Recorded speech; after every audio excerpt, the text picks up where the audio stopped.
Hi and welcome back to the channel. Don't be alarmed, it's still me. Just shaved the beard. Yeah, man, I was suffering after that Everton game. I needed something, man. I needed to do something drastic, and lo and behold, shaved off. I'm just kidding, by the way.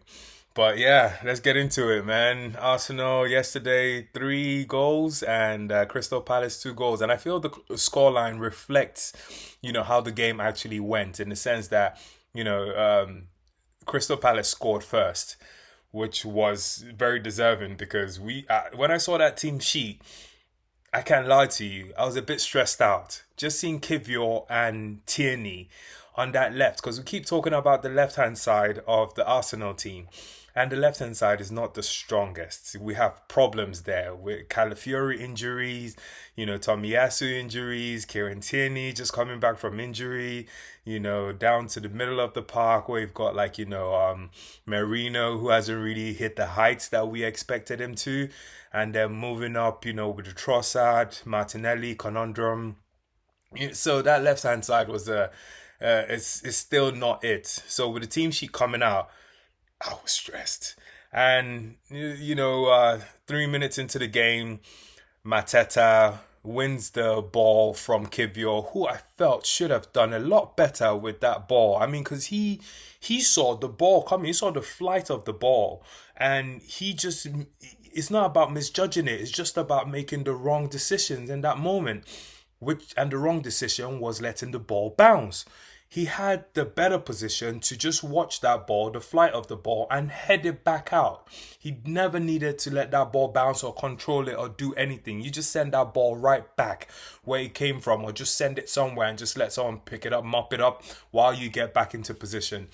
So Kivior, I felt, was a lot of fault for the first goal. And then it just ended up being a weird first half because we had so many opportunities that could have been converted. There was that opportunity where Tierney, big up Tierney for that ball though. He sends this low ball, perfect, weighted, everything was just perfect for Sterling to finish. He could have even taken a touch if he wanted to. But Sterling goes for for the tap in, the keeper blocks it, and then even the second ball that ricochets back to him couldn't do much with it. And yeah, but Tierney, regardless of me being a bit stressed when I saw the team sheet, he ended up actually having a good game, and I felt Arteta did the right thing by taking him off at the right time. Yeah, so weird first half, if you ask me. Then moving on to the second half, really glad that Teta made the changes. It was a shame to see Nwanyeri, be taken off, but really didn't offer us anything in the first half, and that's just being, honest, brutally honest. If I have to be, with him, because at some point he's gonna fall under a lot of criticism, and I feel Arteta is really doing him a favor by not playing him as much. Whereas we, the fan base, we have our own opinions based on the fact that we only see these guys for about 90 something minutes twice a week if we're lucky. And we feel we already have the solution to whatever it is and stuff, But trust the manager a bit more. Because I felt yesterday was a bit of Wanyeri being thrown into the deep end and seeing that, okay, maybe he still can't, you know, swim as well as we thought he could. So big up to the manager for taking him off at halftime and Thomas Partey as well, who this right back thing situation is getting a bit confusing because it's not his best position. He doesn't do his best work from there. And I keep arguing that Thomas Partey is part of a spine that Arsenal never needs to change from the back, line all the way to the front. There are changes that the manager doesn't need to tinker that much with, and I feel Thomas Partey has been the scapegoat where every time they move him to the right and expect him to invert. Sometimes it works, but most times I'll say 90% of the time it actually doesn't work. So yeah, so Partey had to come off at halftime, probably to also save some legs for Saturday where I hope he gets to start in the middle of the park. Yep. But yeah, moving on to the positives now, man, because once he made those changes, the nature of the game, changed completely.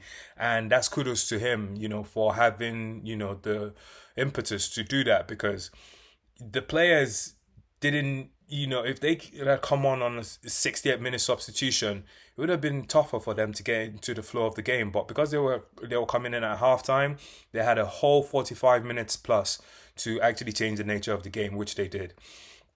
Odegaard coming on was incredible.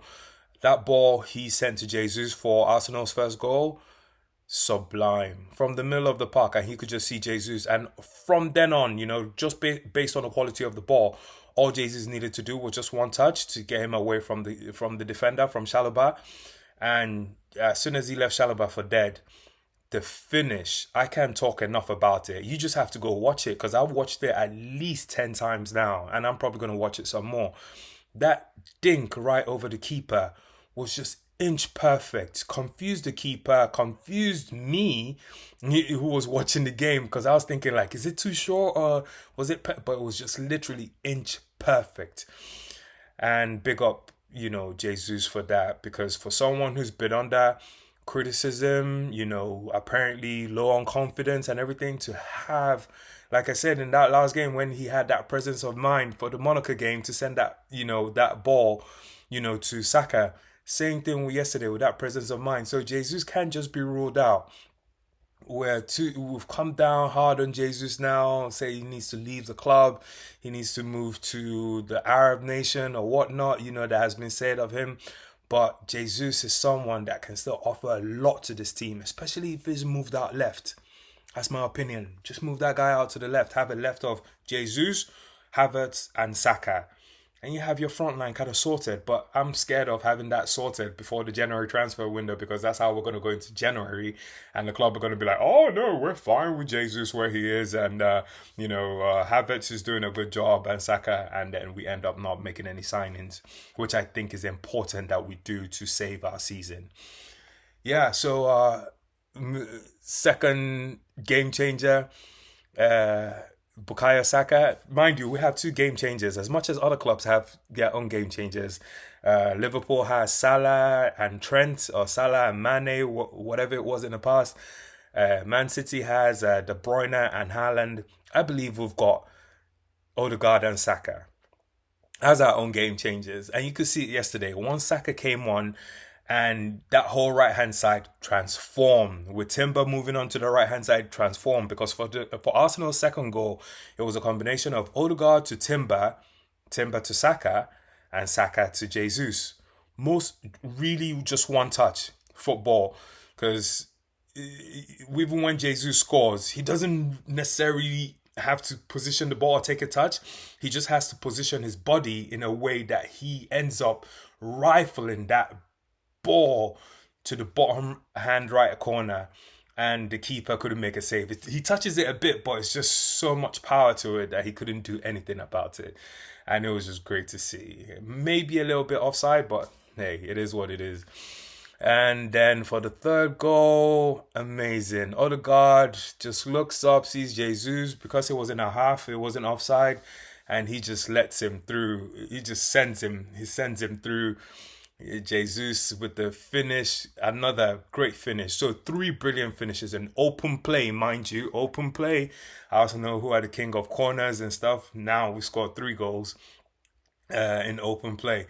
It finishes that really, really well. So my take from that game will be for Jesus to start the next game. Start Jesus on the left. Start him on the left. If he's not doing well, bring on a Sterling, bring on a Trossard, bring on a Martinelli. But start Jesus in games. Let him start games from now, because we're moving into the crucial part of the season, especially the Christmas break. We definitely need to, go on a run. And I feel Jesus, with the form he's in right now, will be instrumental to that run. And yeah, that's about it. Other than that, Nketiah scored a worldie, like a Didier Drogba-esque type goal. That was a pretty good goal. And yeah, good for him. I'm happy for him. I hope his Crystal Palace career, takes off, and he does good things for the club, because I appreciated Eddie Nketiah when he played for Arsenal. Yeah, so that's it for the game. We look forward to another game to the game this weekend with Crystal Palace again, and hopefully that should be equally as entertaining as yesterday was. So anyway, listen, thanks for this. I'm off now to go to the gym, off to go play some basketball, and big up. I forgot to mention, big up Giannis. Yep, he won the Emirates Cup NBA. So just a quick shout out to him. Giannis, I feel, is doing really well. He's a beast, man. That guy, the way he plays ball, and in that final against the Oklahoma City Thunder, I thought he played really, really well. Coming up with like a triple double or something, man. He was blocking shots, grabbing rebounds. Man, anyway, big ups to him. So, thanks for watching the video again, and thanks for the new subscribers I have. I appreciate it. Every little counts. Tesco. Anyway, appreciate you guys. Hopefully, catch up with you on the weekend. Take care.